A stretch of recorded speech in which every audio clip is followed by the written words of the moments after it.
Une fillette disparaît dans la nuit. L'alerte Amber est aussitôt lancée et le reste de cette histoire est juste incroyable et ne ressemble à aucune autre. Je ne vous en dis pas plus et vous laisse la découvrir aujourd'hui, la triste histoire de Lychell Nance.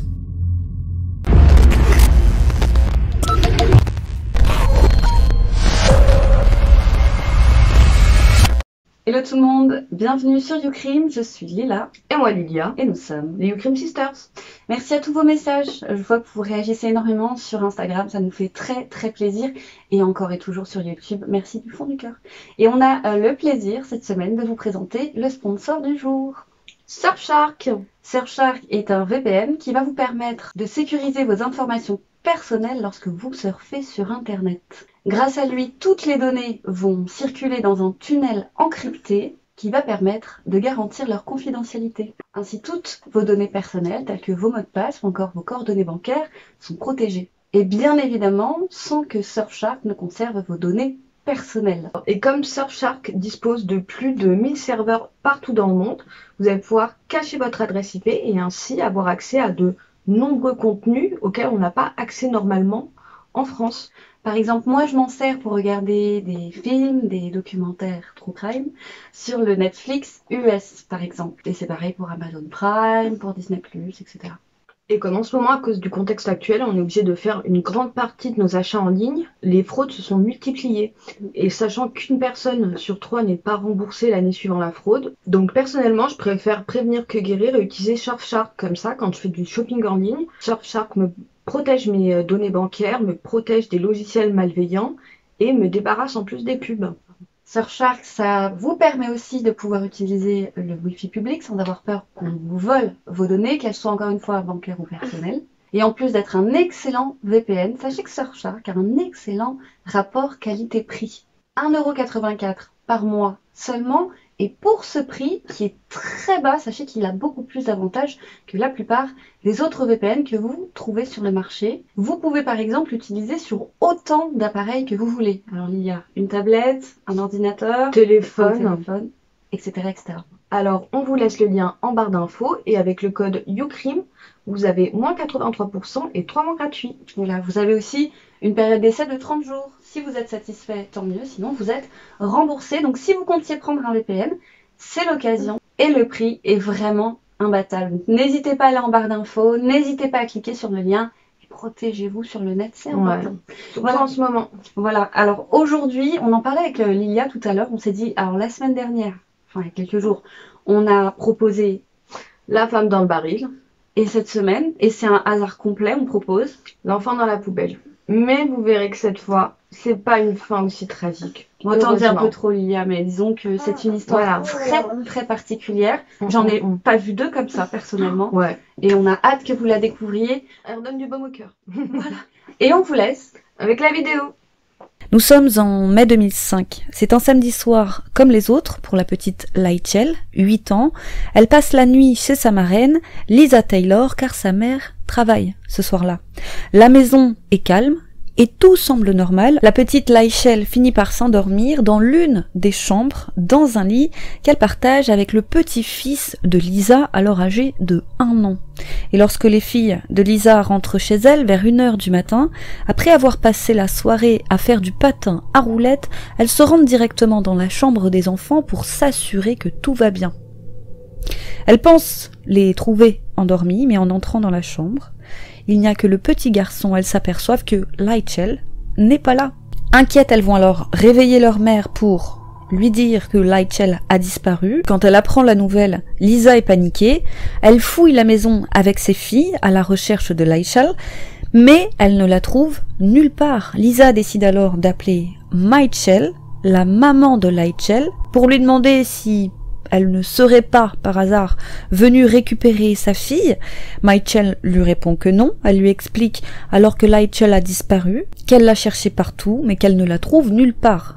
Mychell panique. Elle dit qu'elle arrive tout de suite. Une fois chez Lisa, elle se met à la recherche de sa fille, mais elle ne la trouve nulle part, elle aussi. Et sans aucune nouvelle de la fillette, vers 3h45 du matin, elle décide de contacter la police de Lake Worth pour déclarer la disparition. Les policiers prennent immédiatement l'affaire au sérieux.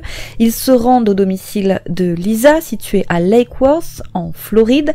La police émet également une alerte Amber et 100 agents des forces de l'ordre, avec l'aide de chiens limiers, se mettent immédiatement à la recherche de la fillette.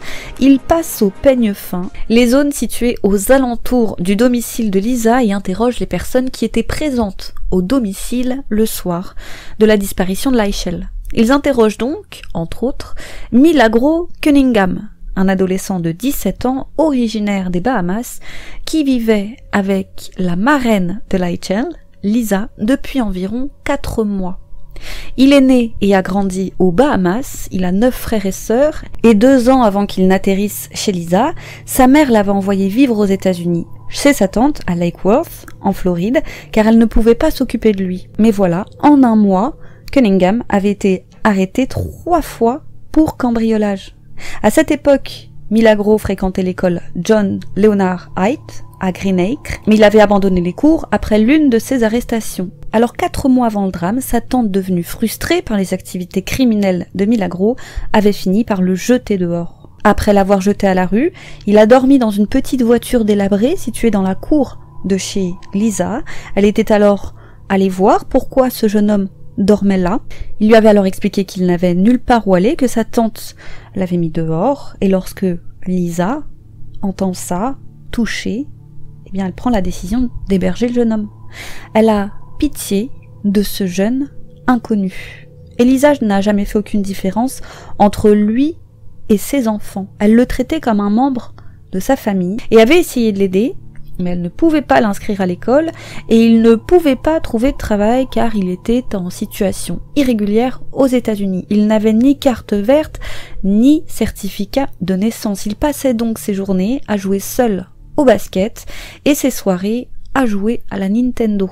Interrogé par les enquêteurs sur ce qui serait arrivé à Laichel, l'adolescent leur raconte une histoire à peine croyable. Il déclare aux enquêteurs qu'il était dans le salon lorsqu'il a été réveillé par un homme blanc qui venait de s'engouffrer dans la maison. Cet homme se serait rué dans la chambre où dormaient les enfants et c'est là qu'il aurait kidnappé Laichel. Il l'aurait fait monter dans un break. Il précise que le véhicule avait une grosse bosse sur la carrosserie et qu'il était garé devant la maison. Il explique aussi s'être lancé à la poursuite du kidnappeur. Pour ce faire, il avait parcouru environ 8 pâtés de maison à courir derrière le break. Il ajoute qu'après avoir réussi à rattraper le véhicule, un homme blanc en était sorti et s'était jeté sur lui.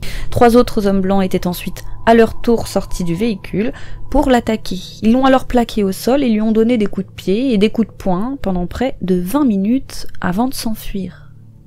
En entendant cela, Laichel, la maman de Laichel, trouve l'histoire de Milagro bizarre. Quelque chose cloche. La voiture qu'il décrit ressemble étrangement au break garé dans l'allée de la maison de Lisa et son histoire n'a pas de sens. Laichel en est convaincue, ce jeune homme ne dit pas toute la vérité. Lisa, elle au début croit en son histoire, mais rapidement, elle aussi est prise de doute. Et elles ne sont pas les seules à trouver Milagro suspect. L'enquêteur Mike Driscoll, lui aussi, est convaincu qu'il ment. En effet, si le t-shirt du jeune homme est déchiré, il semble néanmoins n'avoir aucune blessure, ce qui ne colle pas avec l'histoire des 20 minutes de tabassage en règle. Il n'y a aucune trace de lutte sur son corps. Pour l'heure, une chose est sûre pour les policiers, Laichel a disparu en plein milieu de la nuit. Chaque minute compte, comme je vous le disais, une centaine d'agents passent les environs de la maison de Lisa au peigne fin. Ils fouillent les parcs, les cimetières, ainsi que la décharge, située à seulement quelques pâtés de maison de chez Lisa. Un endroit où certaines fois se déroulent des activités criminelles. Aucune nouvelle de la petite. Toute la nuit, le lendemain matin vers 10h30, le sergent Michael Hall et son collègue roulent le long de la route qui permet d'accéder à la décharge lorsqu'ils aperçoivent une culotte d'enfant sur le sol. Et quelques mètres plus loin, c'est un bas de pyjama qu'ils découvrent. À ce moment, ils se disent que Laichel doit probablement se trouver quelque part dans cette décharge. Sur le côté droit de la route, il voit 2 énormes bennes à ordures. Il décide donc de les fouiller. Dans l'une des deux, il trouve une poubelle à roulettes, une poubelle de recyclage jaune. Il soulève le couvercle et découvre un gros morceau de ciment fissuré. et sous le bloc de béton, il voit une main et un pied d'enfant dépassés. Michael transmet alors immédiatement la nouvelle par radio au poste de commande. Il leur explique avoir retrouvé Lightshell, mais ajoute qu'il ne pense pas qu'elle soit vivante. L'horrible nouvelle est transmise à Lisa et Michael. On leur annonce que le corps de Lightshell a été retrouvé. Sa mère est sous le choc d'apprendre qu'on a jeté sa fille comme un vulgaire déchet dans une poubelle et qu'en plus de ça, on a placé un bloc de béton pour l'empêcher de sortir. Lisa, quant à elle, s'évanouit en apprenant la nouvelle, tellement elle se sent coupable qu'une telle chose ait pu arriver alors que Lightshell était sous sa garde. Le détective Driscoll, qui était avec les deux femmes chez Liza lors de l'annonce de la terrible nouvelle, se rend alors immédiatement à la décharge de Lake Worth. Il pense alors récupérer un corps sans vie, mais en s'approchant de la benne, il voit un doigt bouger dans la poubelle jaune. Les policiers n'en croient pas leurs yeux. Ils sautent alors dans la benne à ordures et se mettent à enlever les blocs de ciment qui la recouvrent. Lightshell est là, en position fétale, sous un bloc de béton de plus de 90 kilos et plusieurs autres pesant pour certains plus de 13 kilos. On l'a placée tête vers le bas dans la poubelle pour qu'elle ne puisse pas sortir et elle n'était vêtue que d'un haut de pyjama sale. La petite fille affaiblie se cramponne à la vie et rassemble tout son courage pour donner aux policiers le nom de l'homme qui lui a fait ça. Elle leur chuchote, c'est Milagro, c'est lui qui lui a fait ça. Elle est envoyée au centre médical St. Mary's de West Palm Beach. Elle est enflée de partout et déshydratée, mais elle n'a subi que des blessures légères. À l'hôpital, les médecins informeront les policiers que s'ils étaient arrivés seulement 10 à 20 minutes plus tard, elle serait probablement morte car ses organes internes auraient fini par lâcher. Le fait que Lightshell ait survécu est un véritable miracle selon eux. La petite fille elle-même semble en être consciente car elle demandera à voir un pasteur pour qu'elle puisse, je cite, remercier Dieu. Le remercier de lui avoir sauvé la vie.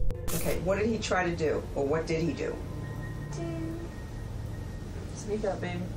They took me around the park. Stop laughing. What did I ever do to you?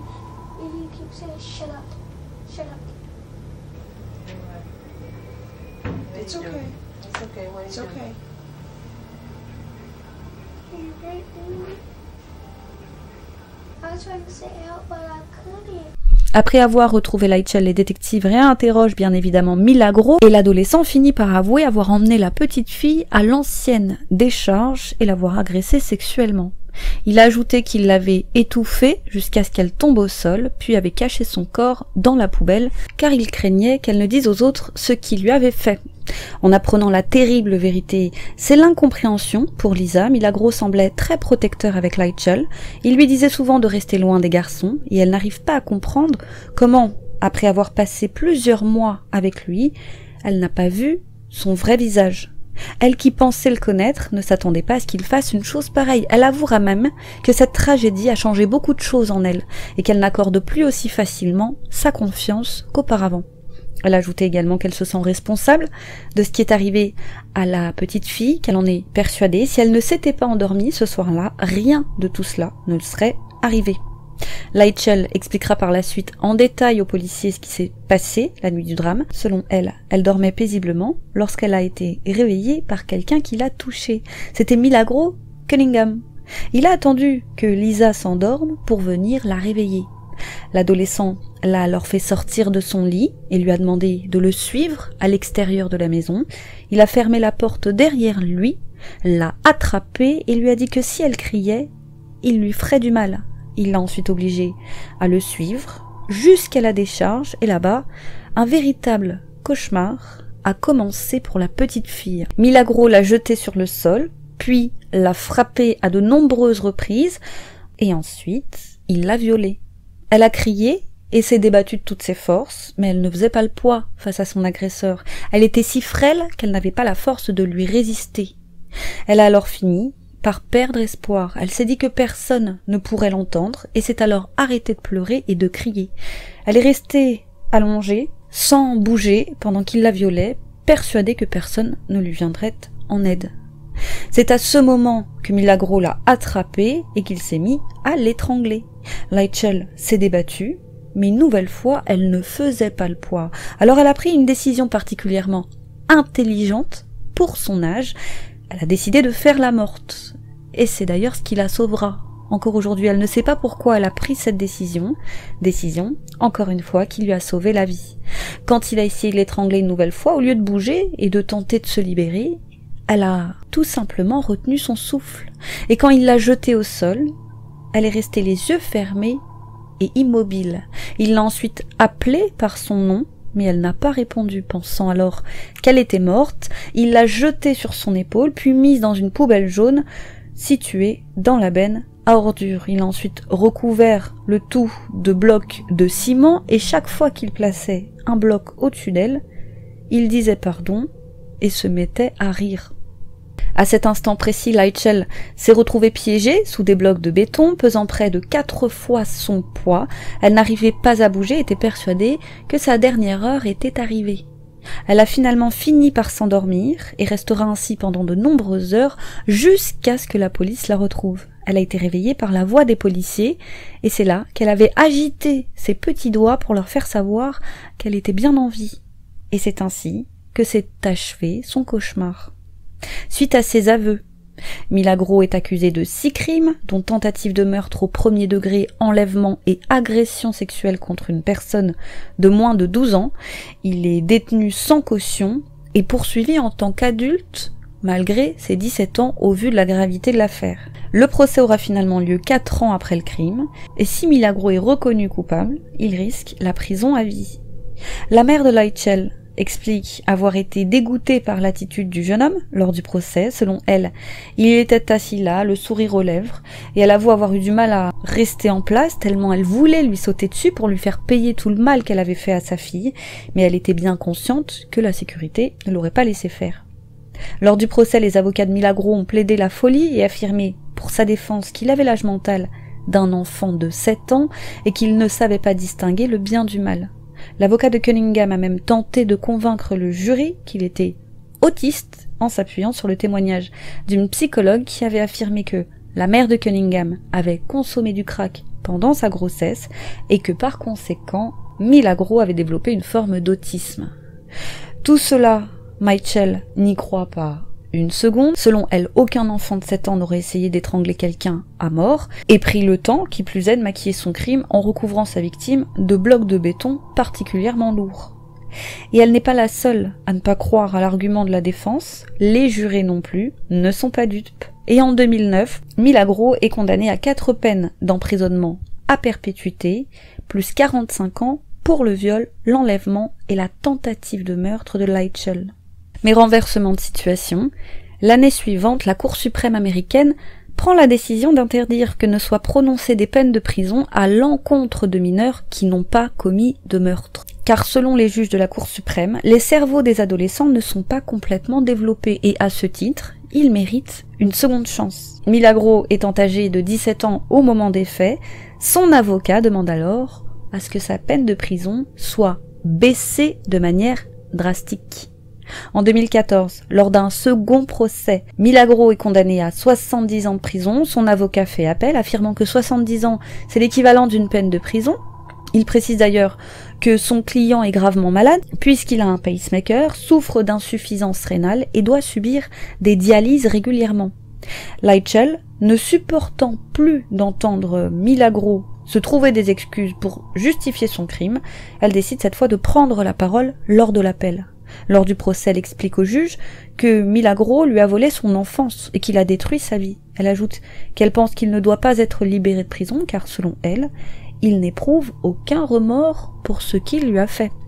Elle insiste également sur le fait que, selon elle, 50 ans de prison, ce n'est pas suffisant car, encore aujourd'hui, elle souffre des conséquences de son agression. Mais le juge Charles Burton a finalement condamné Milagro à 50 ans de prison, ce qui, selon Leitchell, correspond à une peine de prison à vie, car après tout, il est très malade. Et pour elle, tous ces problèmes de santé, à un âge aussi jeune, ne sont que le karma. Et d'après elle, il mourra probablement en prison. Leitchell a expliqué que si aujourd'hui elle est une jeune femme forte, c'est parce qu'avec le temps, elle n'a pas eu d'autre choix que de devenir plus forte. Elle a également créé une association à but non lucratif, appelée Many Girls Like Us, en français, de nombreuses filles comme nous, association qui vient en aide à des jeunes femmes victimes d'agressions sexuelles. Leitchell est en contact régulier par téléphone et par message, afin qu'elles puissent se confier à quelqu'un si elles en ont besoin, quelqu'un qui pourra les comprendre. Voilà, c'est tout pour aujourd'hui. Merci de nous avoir suivis. N'hésitez pas à nous suivre sur notre Instagram, comme toujours, LilaXLilia, à liker la vidéo si vous l'avez aimée, à nous laisser un petit commentaire. Pour soutenir la chaîne, vous pouvez également aller sur notre page Tipeee. Quant à moi, je vous dis à très vite sur YouCrim pour une autre triste histoire.